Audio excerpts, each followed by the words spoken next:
Thank you for visiting our channel. Today I came out to review and also quick unbox this brand new unit. It's called MyGica ATV 495 Max.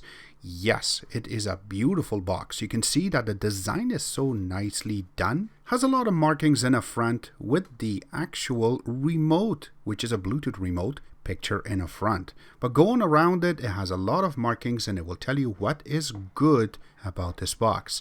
Alright, so let's just get it unboxed. Once you open it, it has a plastic shrink wrap around it. Once that's done, when you open the box itself, the components that are part of this is the actual unit, which is ATV 495 Max, and then also comes with an HDMI 2.0, comes with a Bluetooth remote, and also it comes with a power adapter, which is 5 volt 2 amps, and also they include the batteries for the remote itself. Beside that, you're also going to get a user manual which indicates to you how you can use it, how you can set it up, how you can pair the remote itself, very basic setup, and also information about the voltage and more. It's all going to be here. And also near to the end, they will indicate to you that they do have a phone number for support, and also they have email address, and they have a form for more support. All of them going to be included in this user manual itself.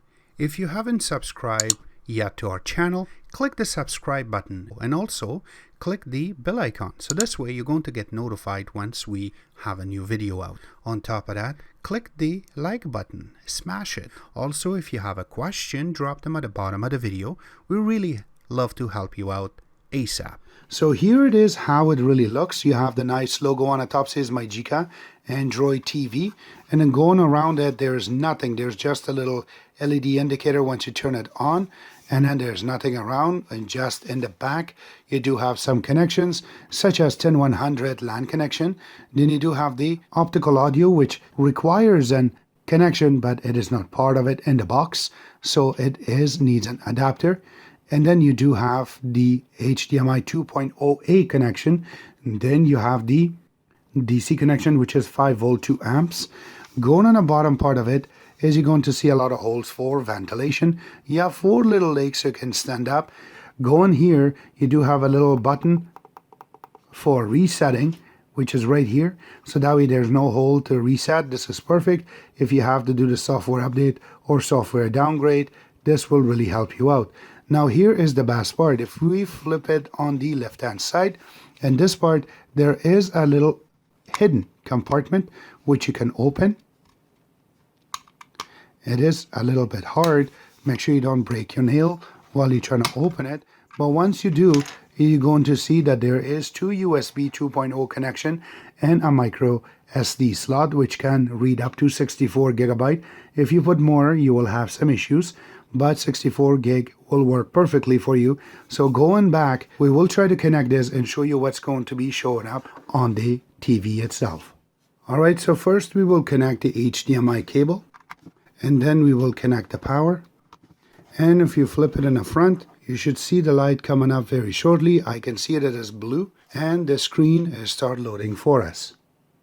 And now to pair, make sure that you have a proper screen, and then press the OK button and the return for maximum 3 seconds. Make sure that you are very near to the box, and once you see that the red light is solid, let go of the buttons, and you can see on the screen that it gets paired by itself, and that's it. And then you can use the remote to go inside. So as soon as it goes in, this is what you're going to get is some feeds. So going from the top, you can see you have Google Assistants already set up on the top, and then you can also, if you want to search for certain things, you can click on it and talk to the box itself using your remote, and it will do the job for you.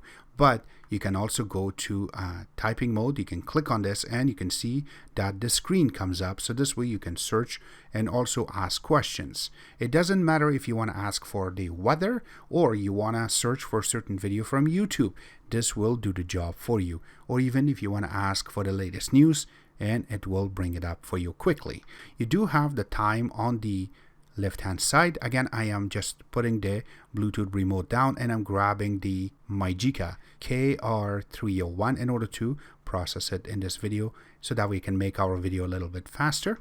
And here's the feeds that are coming directly from the Google Play Store and also from YouTube. So there is a lot of things in this that you can go through, and they have mixed and matched. And you can see right now it shows the weather, and also it shows Spotify. We haven't installed this yet, but you can click on it to install, and also these games. So there are some feeds that you can take advantage of. Now going down, you do have some apps that is already installed, something like YouTube. But as soon as you set it up, you will see a little bar right underneath of this that is loading. That means that those apps require some update, and it will update itself, and it is a breeze after that. So you can see that this has some really cool apps like Plex, and then Spotify. We have installed VLC and all that, and we will show you how that's possible, and some other apps that are part of it, and that way we can capture this. Alright, so going next will be under settings. You have to set up your network. Now if your network is not set up, you can go through this to set it up, except that go to settings and you will be able to see everything. So doesn't matter if you have to set up your Wi-Fi, or you wanna indicate or play with your Google Cast, you wanna rename it, anything like that will be here. For the meantime, you can see the build number and also the firmware version, which is 0.2.0. The version for the OS that they have on this, for the TVOS, it is 7.1.2. That's why it works like charm with this unit itself. And going through has more information. First thing first, what we have done is we have installed a bunch of apps, but we were not successful on playing it. Something like Antutu. It opens, but then it goes totally frozen. That means it's not compatible to the TVOS, especially on this one, and that's where you're going to have a problem. On top of that, what we have done is went through the DRM info. This we are going to see how far they have got into getting it perfectly. So you can see the brand is under Geniattack, going under the product called Enjoy TV. The model number is ATV 495 Max, and going down under CENC or Clear Key is supported. Google White Wine is also supported, and also Microsoft Play is supported. The Adobe Primetime DRM is not supported, and also Marlin is not supported, and the Verimatrix is not supported. I have to mention that the Netflix HD should be supported, but you need to be licensed by Netflix in order for it to be on the unit. So they are working on the paperwork according to what I hear, but they have not reached that far yet in order to make this work on this box. But you can download the standard definition using something like Aptoide to get it, but it is not installed on this, so you can use something like Downloader to get it, except that you can get different type of the Google Play Store in order to make it run, and you can get a lot of apps out of it. So first thing first, we will go into Kodi. How good it will play the video games. Now as soon as you load the game itself, you can see that it's a lot smoother than the other boxes that as soon as it loads up, and also when you're going through, there's very minimal frame drop when you're trying to play the game. And the good part is if you have a Bluetooth controller or a gaming pad that you can sync with this, there's not much of a difference when you're trying to play it, so it's really accurate on time. As soon as you press the button, it actually does the job for you on the game itself. And also if you hook up a gaming keyboard, or I should say a computer keyboard, you can still play this game beautifully. Now again, the games are flawless. There's a lot of them, but I just try to play this game. And now we will try to go through and try to use the Chromecast on how good it plays. So let's go through it and use our phone. And we try to go to YouTube and try to play one of our own videos to see how fast it will load. So there you go. Now we are using the YouTube app to play one of our own videos. And it is something about the Netflix error message. And that's how fast it is to bring it up and play. And we can even maneuver and play with the volume, so this way we do not have to use the actual keyboard, and this way we can use it on directly from our phone. So that's how good it is to play with this.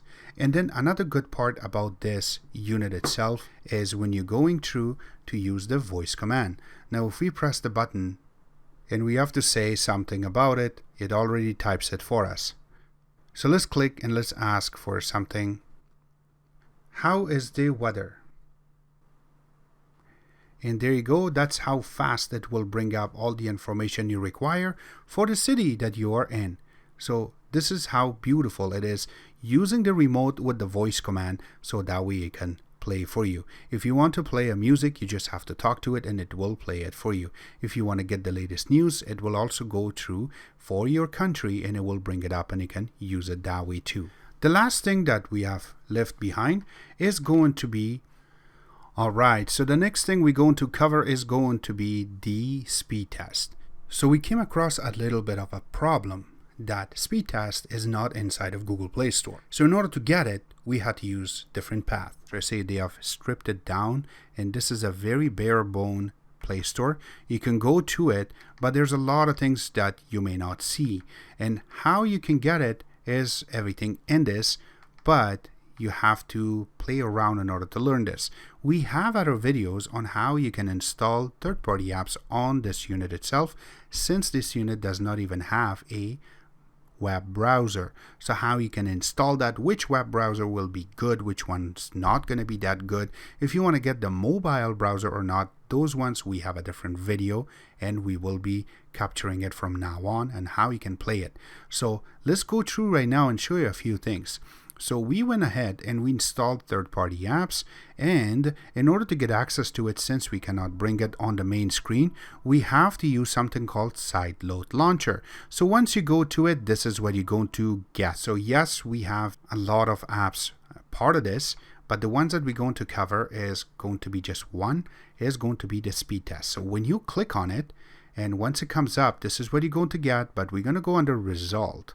Now remember that we have already done this long time ago. So we can go from the bottom. This is 5G network. And yes, the time that we have captured this, we had 500 megabits download and 30 megabits upload.